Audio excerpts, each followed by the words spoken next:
So I wanted to show some folks what I did. I wanted to build an assembly table. I've been building stuff my whole life, and never had an assembly table. So watching everybody online and looking at the different ideas out there. If you look at this table, you can see that it's very obviously inspired by Ron Paulk's work. I bought his plans. They're not expensive. It's worth buying them. And I actually scaled it a little bit differently. So this is 3 feet wide, 5.5 feet long. I put it on a heavier base because I wanted it to be a heavy solid thing, because I put a vise on. I haven't had a decent vise since I left the farm as a kid. So I've always wanted to have a vise, and this one is a quick release. And I just think that when you put a vise on something, it should be pretty solid and pretty immobile. The way I did the vise, in case you're curious, 2 thicknesses of 3/4 Baltic birch, and then I put a 1/2 inch in there too, just to get it a little bit fatter. And then the side of the vise face that's on the bench, this is actually 2 thicknesses. You can't see it, it's notched inside. 2 thicknesses of Baltic birch again, laminated together. So I built the base of this cabinet out of 4x4 and what turned out to be close to a 4x6. This is actually a couple of 2x8s that are laminated to a piece of 3/4 Baltic birch, and I planed it down and stuff. And I did mortises and tenons to build the framework. The most important thing for me is I really like everything in my shop to be on wheels. And I looked at, I think his name was Carl Holmgren. I looked at a bunch of guys who have retractable casters, and that was a big part of, you know, what took me so long to build this. How am I gonna get the wheels to pop out of the way?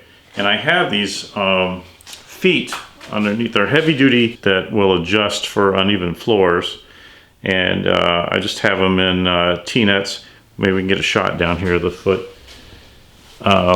And so that rests directly on the floor. But then when I want to pop it up, I have a piece of angle iron that I just cut a notch out of that pops over a little piece out. So this thing rolls really well. And I'm really proud of it. Now, the hinged wheel thing, a lot of guys are doing that. I haven't seen this particular approach for the engaging the wheels. It's not that unusual, but then you can see I put a little magnet here. This is actually 3 magnets stacked up because this is a very heavy piece of angle iron, and I dock it like right there. And it doesn't weigh that much, but it's pretty solid. So it's a little different from what Ron Paulk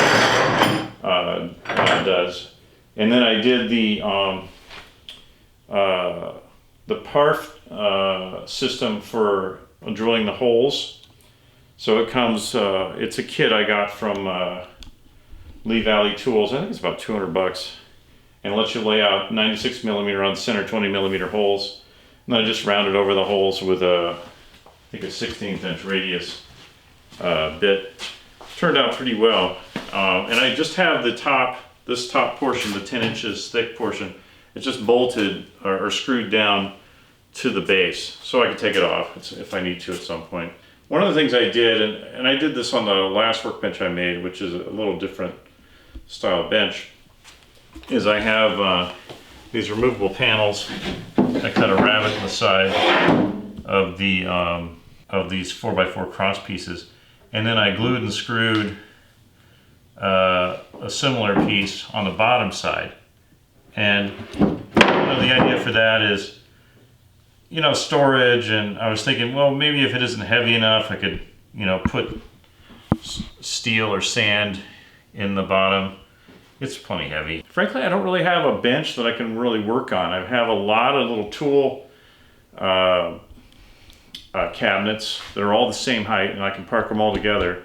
But nothing like this, and I'm really excited about this because I can use the bench dogs, and then I've got these micro jigs my kids gave me for Christmas. I've got 8 of these, and of course I can put them in anywhere and clamp them down. They're very similar to the fest tool, but they've got a dovetail end so that I can cut. Actually, Microjig sells a router bit that will let you cut grooves that this will slide in. And some guys will make a table like this and they'll just do the grooves. I think I'll probably use it for jigs more than grooving the table, but it's a really great way to hold a workpiece in the middle of your table, which is just awesome. I love it. Anyway, so if you got questions or anything, please leave them in the comments below. And you know, this is a one-off video. Maybe I'll do more, but I remember looking for workbenches, and maybe some of you guys out there are also looking for workbench ideas. And I'm pretty proud of this, how simple this is, and how well it works. So if that helps you out, you know, I'd be happy to give you dimensions and stuff like that. Let me know. And take care and God bless.